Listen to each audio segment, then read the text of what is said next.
deal with the current mental health crisis affecting Newcastle University? Because it is a crisis, Tim. That's why I'm calling it that. It is a crisis. No, it's not too strong a word. I'm not doing this anymore, Tim. I'm not prettying it all up for the voters. We are in a crisis. That's a fact. Everybody knows someone with a mental health problem. Everybody knows someone who's on medication for depression or anxiety. 27%, Tim. 27% of students, which is nearly 6,000 here at Newcastle University, suffer from a mental health problem. And people are doing fuck all about it compared to the scale of the problem, Tim. Fuck all. We need change. What about peer support groups so that we can help each other? What about mental health training for personal tutors so that they're actually equipped to deal with the issues that thousands of students are having? I'm already working on both of those, and they both let us deal with the problem for a lot of people before they need to go to the already stretched wellbeing service. Sports teams are getting taught how to support mental health. Let's keep doing that. Let's actually fucking talk to LGBT and BAME students instead of pretending that straight white people know what's best for them. Let's help the wellbeing service understand what their needs are and give them targeted, tailored support.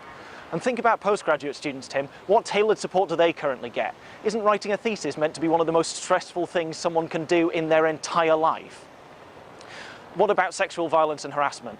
I know a bunch of people, Tim, who've had it done to them, and I've seen the fucking damage it does. And do you know why it happens, Tim? Because people don't realise. They don't realise they're actually hurting people.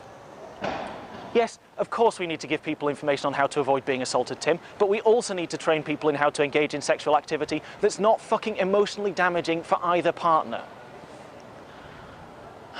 We can't actually stop people doing things, Tim. That's literally impossible. What we can do is we can make them think about what they're doing and understand its effects. And do you know what happens if people start having better sexual encounters, Tim?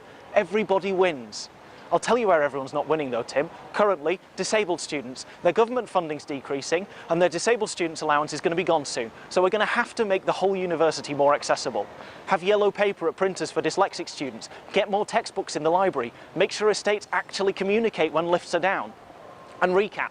You know it's not compulsory, Tim. Why not? Recap's the best fucking thing that ever happened to me for learning, don't know about you, but it certainly means that students aren't disadvantaged for not going to lectures just because their disability flares up. So we need to make it compulsory.